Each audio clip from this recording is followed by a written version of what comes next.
Marokkó manapság egyre felkapottabb úti cél. És hát nem is csoda, hiszen viszonylag közel van, jó az idő, gyönyörű a táj, és mindezek mellett pedig egy igazi szörfparadicsom. És ami a legjobb az egészben, hogy elképesztően olcsó. Úgyhogy én már szinte készen álltam az utazásra, amikor egyszer csak beütött a baj. 3-4 nappal utazás előtt eltörtem a kezemet. Úgyhogy ezt megszívtam.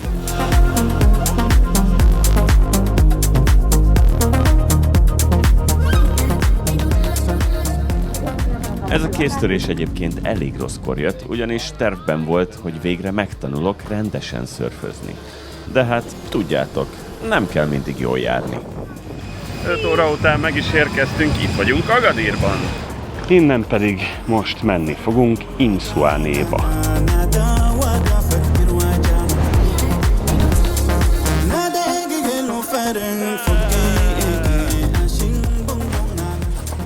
A reptéren minket a barátaink vettek fel, és onnan pedig közösen indultunk el Imszuánéba, ami mellesleg egy jó 2 órás utazás volt.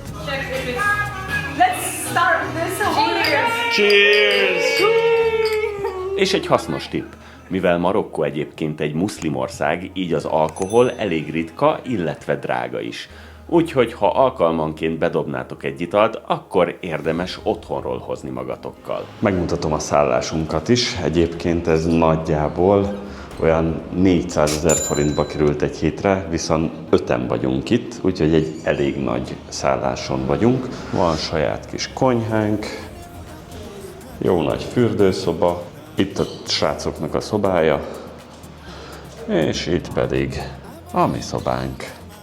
Ez is egészen jó. De ami a legjobban tetszett a szálláson, az nem volt más, mint a tetőterasz. Ugyanis szép nagy volt, egészen jól meg volt csinálva, és mindezek mellett pedig közvetlenül az óceánra nézett. Úgyhogy egészen jó volt egy hosszú nap után kifeküdni, és csak bámulni. Na de nézzük meg, hogy miért pont Imszuánét választottuk a bázisunknak.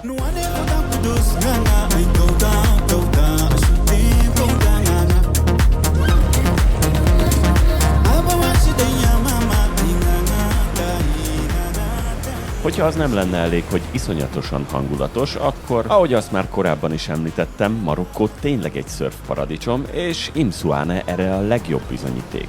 Pedig alig 9000-en élnek itt. Ennek ellenére 2 öböl is van, ahol szinte egész évben tökéletesek a hullámok. Ebből az egyik a katedrál, ami a világ egyik leghosszabb hullámát adja. És ha jól kapod el, akkor akár 2-3 percig is rajta maradhatsz. A túloldalon pedig a Bay található, ami nyugodt és kiszámítható hullámai miatt tökéletes választás lehet kezdők számára. De még ha ti nem is akartok szörfözni, akkor higgyétek el, hogy napozni a parton egy jó marokkói menta teával a kézben, és csak nézni a többieket is tökéletes kikapcsolódás.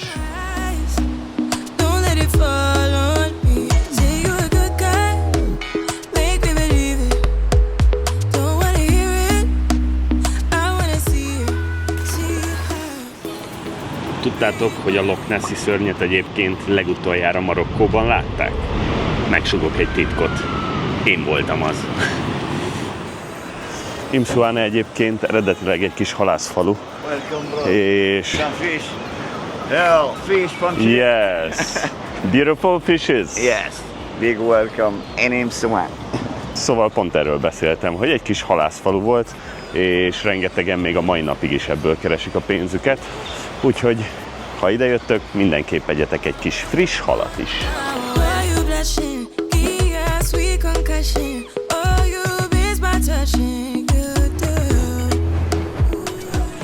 2023 végén és 2024 elején egyébként a marokkói hatóságok egy csomó épületet itt Imszuánéban leromboltak, ugyanis rengeteg rezortnak nem volt megfelelő engedélye, és a biztonsági szempontoknak sem teljesen feleltek meg. Úgyhogy tulajdonképpen lerombolták őket, és a legtöbbet újjáépítették. Mindezek mellett modernizálják is az egész falut, aminek nem mindenki örül, mert ezzel egy kicsit elveszíti a varázsát, viszont a legtöbb épület teljesen új. De még mindig láthattok egy-egy helyen romokat konkrétan, úgyhogy ettől nem kell megijedni, tulajdonképpen csak modernizálják.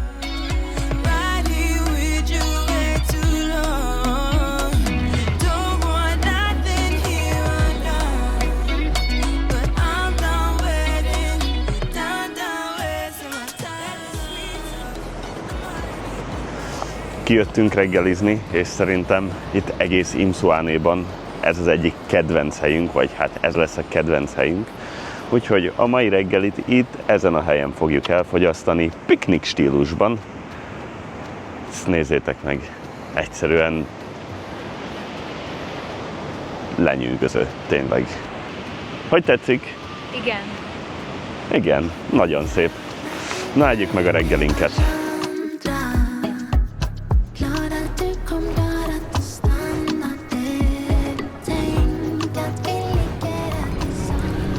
Srácok egy fél órája próbálják felrakni a hevedert a kocsira, hogy el tudjuk vinni a deszkát egy másik helyre, de nem igazán sikerült eddig, úgyhogy ja.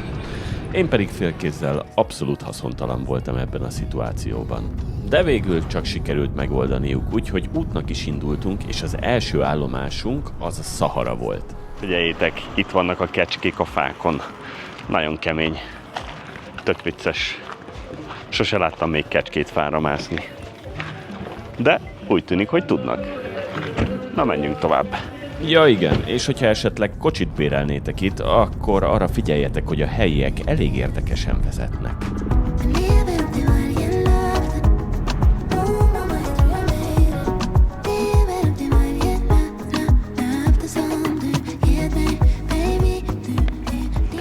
Átjöttünk a Timalinie dűnékhez, megvan itt egy kanyon is. Egyébként rengeteg programot tudtok csinálni, tevegelni, vagy quadokkal csapatni a sivatagba. Ha nem lenne eltörve a kezem, még lehet, hogy elmennék quadozni. De most csak a séta maradt. De természetesen itt vagyunk a Szaharában, a sivatagban, a dűnék között, de vizet nem hoztunk magunkkal. Miért is hoztunk volna tulajdonképpen? Őszintén szólva, ezekért a pillanatokért imádok utazni. Egyáltalán nem számítottam erre, de nézzétek meg, mennyire gyönyörű, de tényleg. Egyszerűen csodálatos. Na, nézzünk be a kanyonba.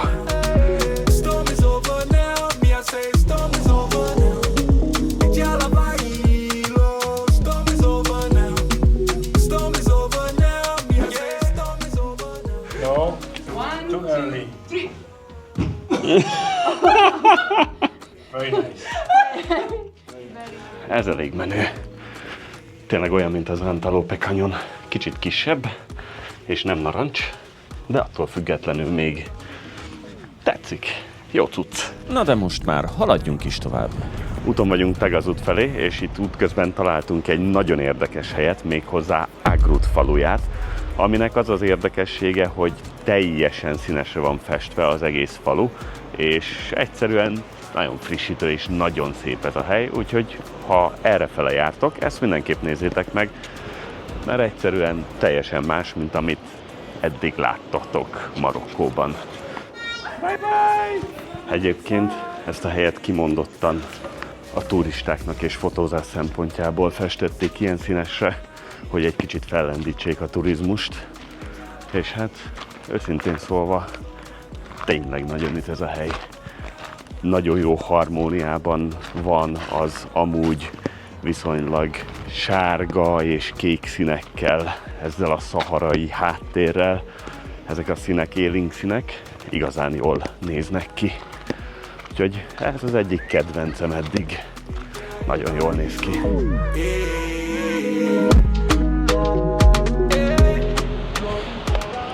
Na, már itt is vagyunk Pegazutban, és ez itt az Angkor Point, azaz a legnagyobb és leghíresebb pro-szörfös hely egész Marokkóban, de nem a mai napon, ugyanis a hullámok elég picik.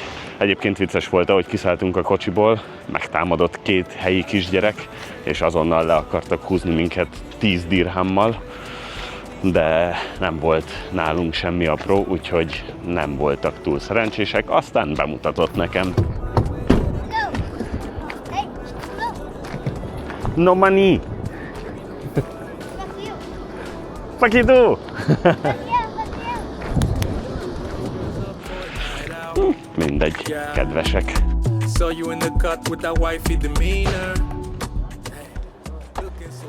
Na, és közben már át is jöttünk, ez itt pedig a Tagazuti Gördeszka Park, ami elég menő. Egyébként itt van a szikla szélén, az egyik oldalon az óceán, a másik oldalon pedig itt nyomják a srácok a gördeszkázást.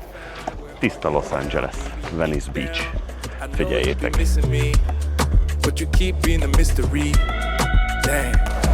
Don't know if you recall it, but last time I sang, the sun won't shine till we meet again. Be waiting all these stories. Egyébként ez a hely is egy kis halászfaluból nőtte ki magát, ezért a surf paradicsommá. Viszont ez a hely egyébként sokkal forgalmasabb, mint Imsuane, és egyébként tök jó hangulata van, tök kis bohém házak, de mindenki nagyon lassú. Az előbb beültünk egy étterembe, szerintem 1 órát vártunk a kajára is, és a kávéra kb. 30-40 percet, úgyhogy elég lassan megy itt az élet, de attól függetlenül tényleg érdemes ide is eljönni. Főleg akkor, hogyha egy picit nagyobb nyüzsgésre vágytok, mint amit Imsuane tudna nyújtani. Még egy gondolat egyébként, minden szuper olcsó, főleg Imsuanéba, de itt is 5 ember kb. 10-12 ezer forintból megkajál. Viszont az adagok általában nem túl nagyok, úgyhogy azzal számoljatok, hogy néha volt, hogy én például 2 adagot rendeltem, néha meg tudom enni, néha nem. Innen pedig Agadir felé vettük az irányt. Itt vagyunk Agadir óvárosában, azaz Agadir Medinában, aminek az az érdekessége, hogy 1960. február 29-én egy elég erős földrengés miatt konkrétan városnak a 90%-a megsemmisült. Úgyhogy ez, amit ma láthattok itt óvárosként, ez már tulajdonképpen nem az eredeti, hanem egy olasz építészmérnöknek a terve alapján épült újra a régi óvárosnak a mintáján. Ez az úriember egyébként Coco Pelizzi volt, vagy Salvatore Pelizzi, és ha erre jártok, mindenképp nézzétek meg, ugyanis tudtok vásárolgatni, vannak szuvenírek, meg egy nagyon hangulatos hely itt Agadirban, úgyhogy ajánlom.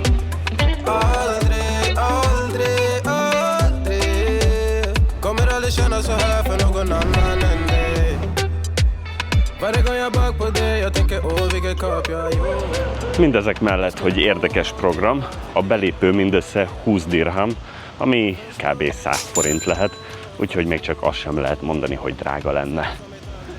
Át is jöttünk, ez itt a Souk de Mardi, azaz a keddi piac, és azért jöttünk ide, mert a Souk El Had, azaz Marokkó legnagyobb piaca, ma zárva van, mert hétfő van, úgyhogy erre figyeljetek, de ez is egy elég nagy piac, és elég sok dolgot meg tudtok vásárolni, hogyha ezt szeretnétek. Közben egyébként el is rabolt egy helyi konkrétan, bevitt egy ilyen argánolajos kis bódéba, ahol ránk akartak sózni mindent, de nem túl sok időnk van, úgyhogy sikerült lelépni. Biztos, hogy azért történt ez, mert látták rajtam, hogy én vagyok a leggyengébb láncem itt a törött kezemmel. Könnyű célpont vagyok. És a végére még maradt egy extra poén, ugyanis konkrétan ahogy vittük vissza az autót, az utolsó körforgalomban kiszedtek minket a rendőrök, mert túl gyorsan hajtottunk be a körforgalomba, és nem adtunk elsőbséget a bent lévőknek, ezért megvágtak minket kemény 300 dirhámra, ami azt jelenti, hogy 10 000 forintra. Úgyhogy szerencsére nem mentünk tönkre tőle.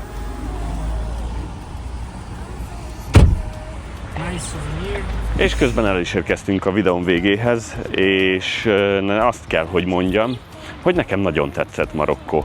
A kis falu, ahol főképp tartottuk az időnket, Imsuane, igazából tökéletes egy aktívabb és egy nyugodtabb nyaralásra is. Az időjárás kellemes egész évben, az óceán frissítő, jó kaják vannak, nagyon olcsó, úgyhogy én mindenképp visszajönnék, és ajánlom nektek is Marokkót. A kezemről egyébként annyit, hogy miután visszajöttünk, csináltak egy röntgent, és kiderült, hogy műteni kellett, úgyhogy kaptam egy upgrade-et tulajdonképpen. Van egy titánium lemez, és 8 csavar a kézfejemben.